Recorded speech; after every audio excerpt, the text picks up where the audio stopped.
Hi everyone, it's John from What Up. Welcome back to another video. And today we're taking a look at the latest offering from the Wheel of Time official accounts, the preview for episode 7 of the third season, Goldeneyes.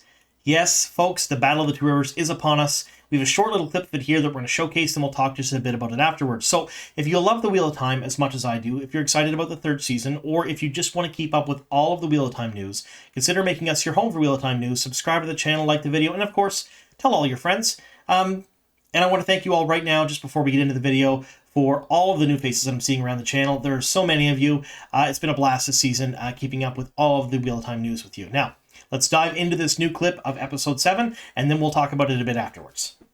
The Trollocs have come here to destroy us, and they'll attack tonight. The Two Rivers follows you because you're one of them. If you can fight monsters, so can they. It may be the season of falling leaves, but when people see how bad the trees are, they will long for spring.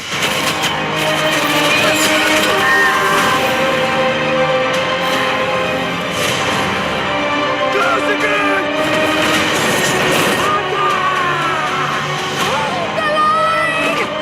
What would you give for the Two Rivers? Everything. Then show them.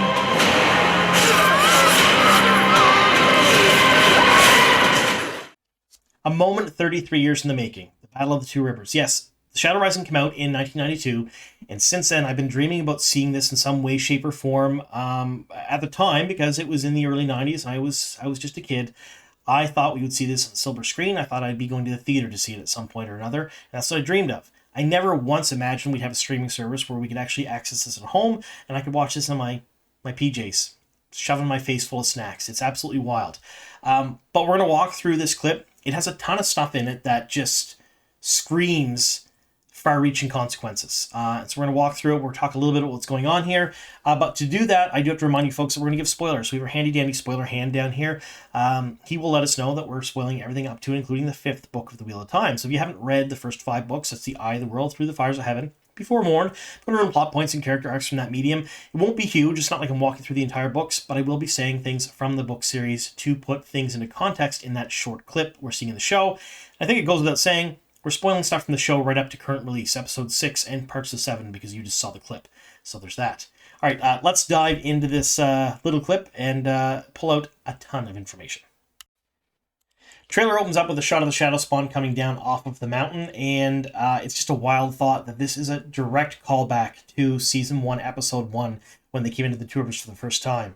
Now, we get another shot of the Two Rivers starting to prepare. Now, I got a little bit of Army of Darkness vibes from this, you know, where they were training the townsfolk how to fight off the Deadite army. That's exactly what I got out of this. I don't know if this is a little homage to that or not, or if it's just the way that this particular teaser was cut, but that's what I get out of it. And then you have Faile talking to Perrin here. She's saying that they'll follow you.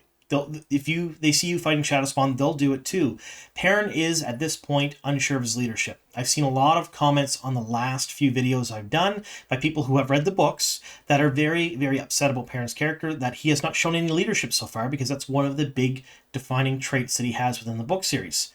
I want to remind everyone that he doesn't become a leader until this moment. This is when Perrin becomes a leader in the books. During the Shadow Rising, during the Battle of the Two Rivers, the lead up to it a little bit, but during the actual battle, that's when he comes out on his own as a leader. And even then, he's upset. He is not comfortable with it for books and books and books afterwards. You're talking quite a few books later, quite a few storylines later, quite a few twists later, then he finally just accepts that fact. So it isn't that Perrin is an amazing leader off the hop, it's that he has a journey of becoming from someone who didn't lead at all and wants nothing to do with it, to being uncomfortable with leading but being good at it, to finally accepting the fact that he's a leader and then becoming comfortable with it and becoming the leader we all know and love by the end of the book series. So it's one of those things, folks. Yes, I think a lot of people have selective memory when it comes to the books, or at least we're remembering things from much further and later on in the books because they're the last things we read. Of course we remember that.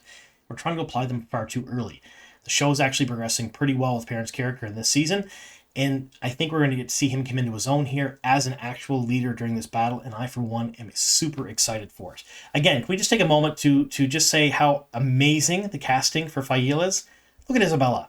She is perfect. Just absolutely amazing as Faile in this season.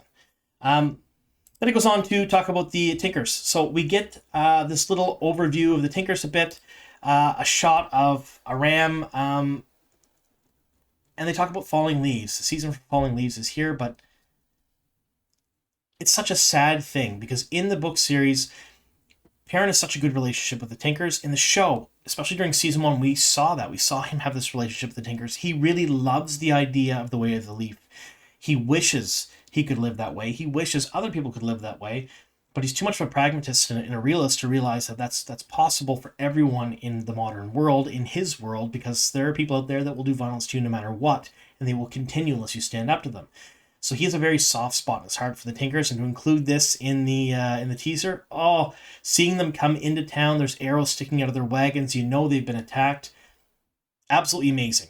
Now in the book series, during the Shadow Rising, basically all the outer farms, anyone not in Emond's Field itself, they all come into the village to help protect one another against the Trollocs, and for lack of a better reason, White Cloaks as well, because the White Cloaks are there and they're harassing everyone, but they're not really helping very much.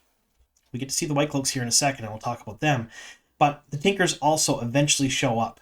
And, of course, the townsfolk have some prejudice against them because they have all these thoughts and ideas of what Tinkers actually do, which are not true.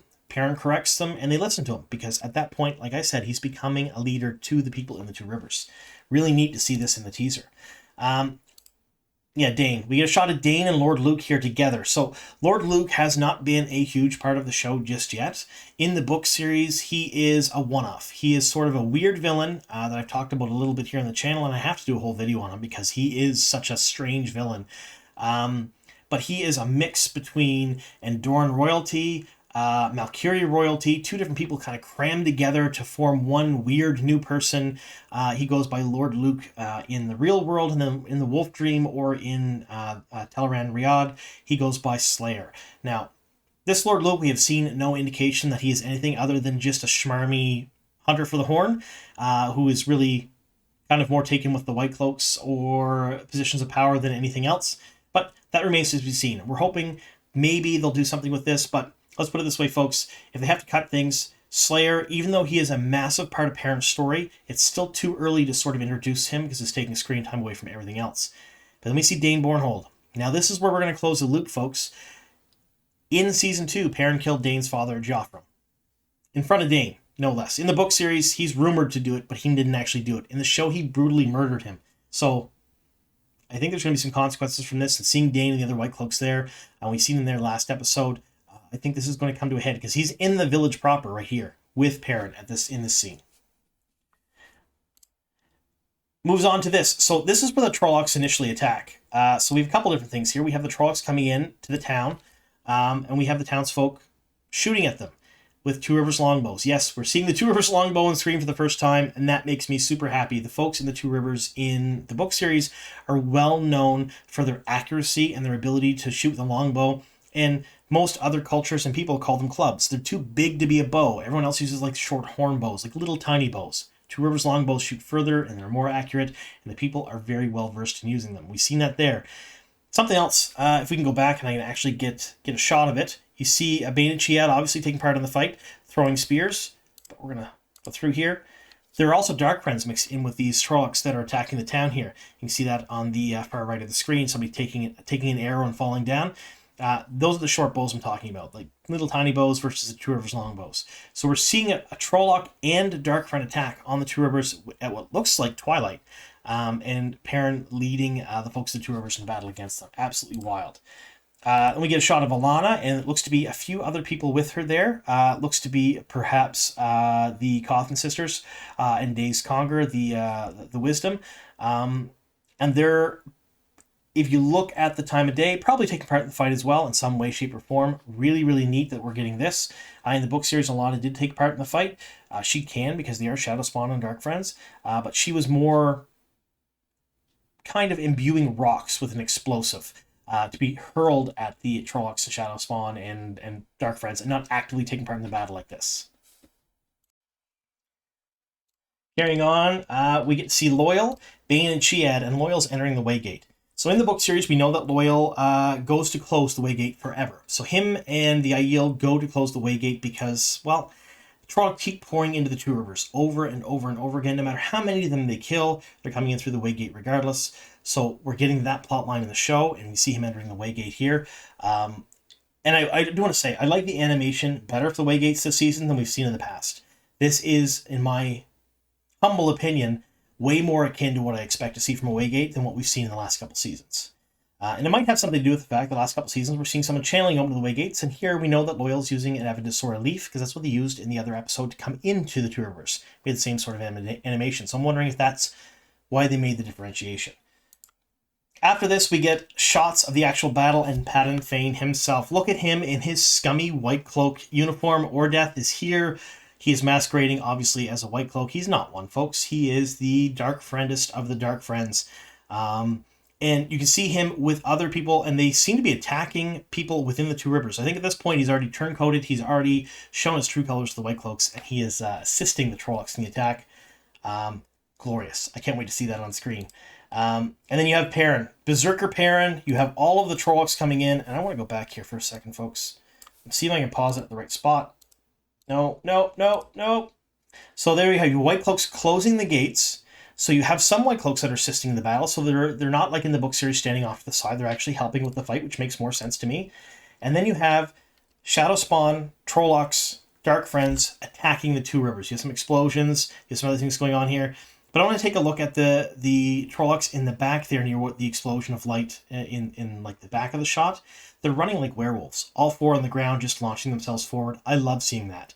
And I like the fact that that's added in further away in kind of out of focus shot, because normally when they do things like that with CG, it looks terrible. But if they do things where they can hide it a little bit, it tends to look a little better, and it does look better there. But we're getting the huge battle for the Two Rivers. I can't wait to see it. Then you see Perrin, you see the Two Rivers folk, and you can see just a mass battle here, mass confusion. Perrin is standing in the center of what appears to be the green, and around him you have all these palisades, you have all these wagons, and you have White Cloaks and villagers fighting with Dark Friends and Trollocs all combined together. It looks like one crazy mess. One of the things I've said about previous seasons when they've done big battle scenes like this is when they do a wider shot like this, they always felt empty. And it did. They did not have near enough people on screen for any of those shots, and it felt weird. It didn't look good.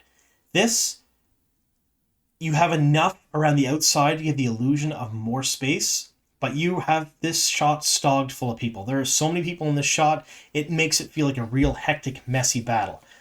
Something we really haven't seen so far on screen. Faile, she's taking part in the fight. Look at her. Isabella is perfect as Faile. I super love seeing her on screen. I can't wait to get more of her in the seasons to come. Show them. A beautiful spot. Maxim taking part fighting. So at this point, you know, Alanna and Maxim are taking part in the battle. You know, Ordeith as Padan Fain as Ordeith is there. You know that Dane Bornhold is there. You know Faile. You know the Coffin sisters, Days Conger, the Wisdom, the Maxim and Alanna. Everyone is there. Egwene's mother's there as well. We see her in the previous shot. All of our Two River favorite folks are there, with the exception of a couple people. In the last couple episodes, we knew that they kind of explained away that both Tam Althor and Abel Cawthon took Perrin's family and got them out of the Two Rivers, so that's why they're not around in these episodes. Again, a little bit of a departure from the books there, but I think adding more characters to this may not have been the way to go, so I can understand why they did that. But yeah, wild. Just absolutely seeing that is such a treat. All right, let's bring me back up big here, and we'll talk a bit more about it. Okay, so Episode 7, second last episode of the season. This looks like probably the finale of the Two Rivers battle. That's what it looks like to me from this teaser. It looks like we're getting the bulk of the battle, the lead up to it, and probably not the aftermath. I'm going to say they're probably going to finish the episode in and around the time when they finish the battle. But what a great way to do it. So, to me, this feels like a season finale. What a season finale should be if they had ended it. But you have to understand there's two other storylines on the go here. You have the Tenchico storylines with Tom Maryland. Yes, he joined us this last episode, and we're going to talk about that when I do my Easter eggs breakdown. I'm so excited for more Tom. Matt Cawthon, Nynaeve, Min, Elaine, and of course Malkedian, Leandrin, that whole crew. That's the Tenchico storyline. We don't have a culmination of that. We don't have an ending for that yet. We also don't have an ending for the storyline of the Waste. Rand has not proclaimed himself yet, not to the Aiel. He's not told them he's the Karakharn. We haven't seen any of the fight scenes we've seen between Moraine and Lanfear that we've seen in the promotional material. A lot of that, I think, was from her rings, but they've been teasing it they've been kind of teasing that fight the entire season. So we haven't seen that. We haven't seen how that's going to work out. So we have possibly the culmination of one storyline in episode 7, and then a few more storylines. We have a couple more of them that have to be tied up in episode 8, and probably bits in episode 7 too. I don't believe they're spending the entire time in the Two Rivers in episode 7, but I think the bulk of it's going to be there. It's Goldeneyes. It's called Goldeneyes for a reason. Lord Perrin Goldeneyes, King of Manetheren. Let's go with that. So anyway, let me know in the comments down below what you folks think, what you hope to see during episode 7 for the Battle of Two Rivers. There's a lot of checklists out there. People need to see certain things. Like, you check it off your list. Let me know what they are in the comments down below. Let me know how excited you are. And again, if you see anything in any of these videos that can be considered an Easter egg or something I've missed, write it in there in a comment. Big letters, Easter egg, big letters, question, things like that. So when I control after the end of the season, I go through them, then I can find these ideas that you folks have and credit the right people for them when I do an overarching video of the entire season of all the things I've missed. So coming up in the next couple of days, what can you expect from me? Well, of course, we're doing an Easter egg video for episode 6. That's on its way. That might be late Saturday or early Sunday. I'm not 100% sure on that because I still have an interview with Thomas Napper I have to release. That's going to be released Saturday morning for sure. That's going to come out tomorrow, folks.